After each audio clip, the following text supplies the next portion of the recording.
안녕하세요. 갑자기 이명옥 관장님으로부터 호출을 당해갖고 사실은 불과 한 2, 3일 전에 이 자료를 봤습니다.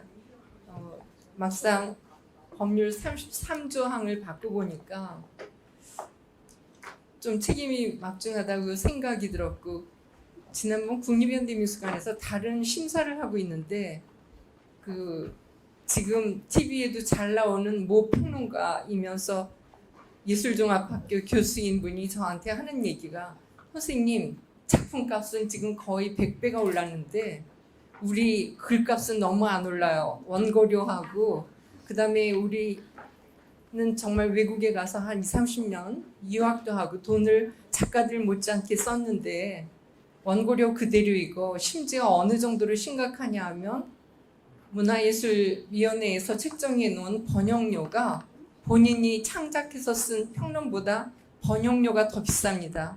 이거 정말 너무 심각한 일 아닙니까? 그리고 저한테 얘기를 했어요.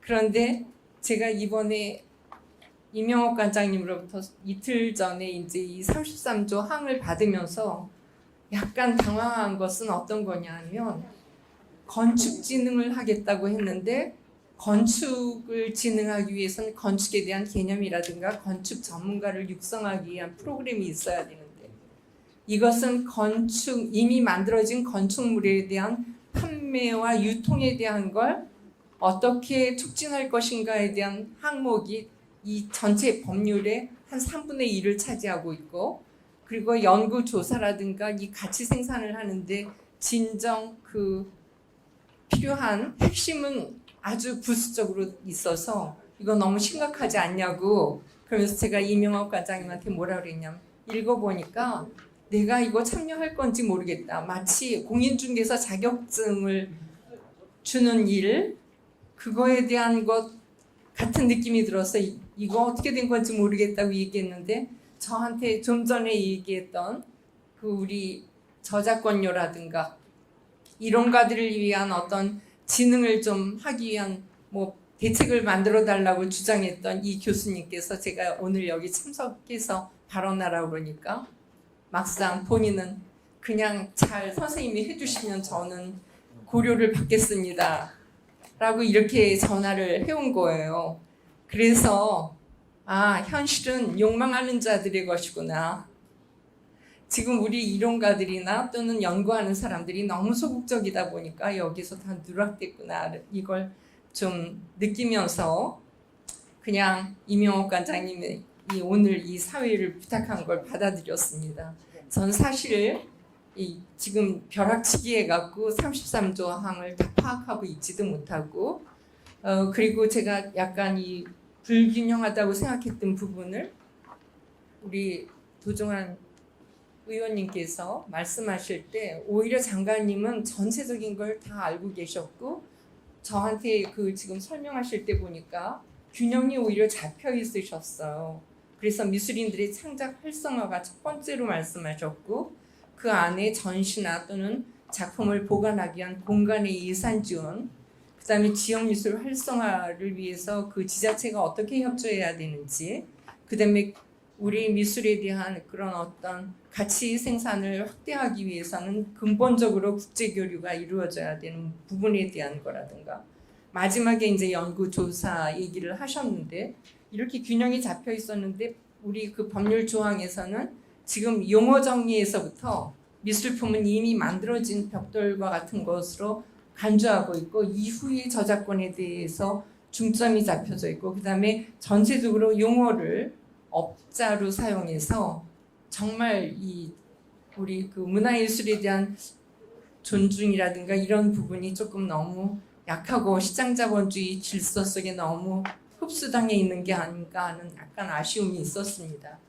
여하간 이제부터 그런 부분들을 이제 보완하기 위해서, 그리고 제가 그런 좀 의심스러운 부분을 얘기했을 때 이명옥 관장님께서 뭐라고 했냐면, 바로 그렇기 때문에 이 법률에 따른 시행령이다, 그런 것들을 반영하려고 오늘 이런 공청회가 만들어진 겁니다 라고 얘기했어요. 그래서 아마 오늘 발표하시는 분들이 이 부분을 다분히 해소해 주실 것이라고 예상하고요. 그다음에 저는 법률에 대한 전문성이 없습니다. 그런데 다행히 우리 여기 옆에 서 계신 박주희 변호사님께서 이 부분에 대한 아마 이 법률이 통과될 때까지 많은 수고를 해주신 것 같고 잠깐 통화를 통해서 우리가 많은 것을 기대할 수 있겠다.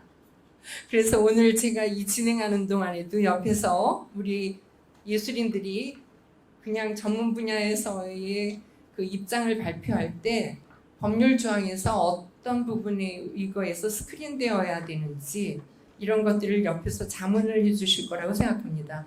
이번에 아마 이 미술진흥법이 만들어진 건 어떤 의미에서 좀 늦은 감도 있고 또 여러 가지 준비상이나 또는 균형상의 문제가 있다 하더라도 아주 적절한 시기에 지금 만들어진 것 같습니다. 사실 우리나라 국립현대미술관에 지금 연 예산이 760억 원 가량 되는데 이것은 지금 세계미술관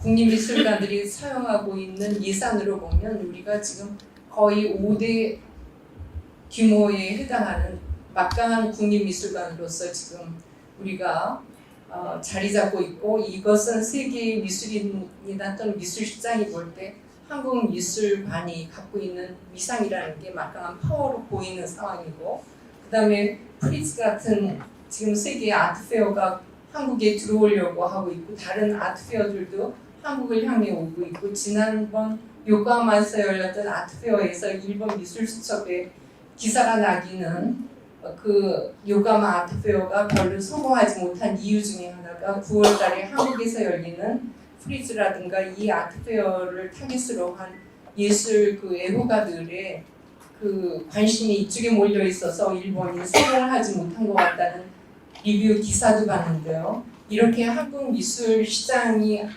또는 한국 미술계가 안고 있는 파워는 이미 여건이 상당히 주어져 있는 것 같습니다. 그런데 1964년에 아서당토가 이제 미술은 끝난 것 같다고 얘기하면서 끝났다고 할 때 그 예술이 정말론의 배경에는 뭐가 있냐면 예술을 누가 생산하는가?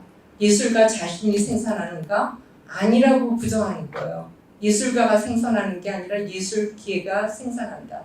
그리고 그 예술의 가치를 생산하는 주체가 바로 이제 맨 처음에 새롭게 실생하는 그 미술에 대한 담론을 미술계에다 던진 평론가와 그 가치 투쟁의 과정을 거쳐갖고 미술관이라든가 기획자들 사이에 이런 것들이 다수에 의해서 공론화돼서 그 시대의 담론으로 확정이 되면 이런 것들이 미술시장에서 시장 가치를 확보하고 그 다음에 이른바 미술사의 교과서에 실리게 되는 아카데미로서 자리 잡게 될 때 비로소 미술의 가치는 확보된다고 하는 이런 미술 제도론을 얘기했는데 그런 점에서 볼 때 지금 우리 미술진흥법이야말로 바로 이걸 실천해야 하는 과제를 안고 있는 법이라고 생각합니다.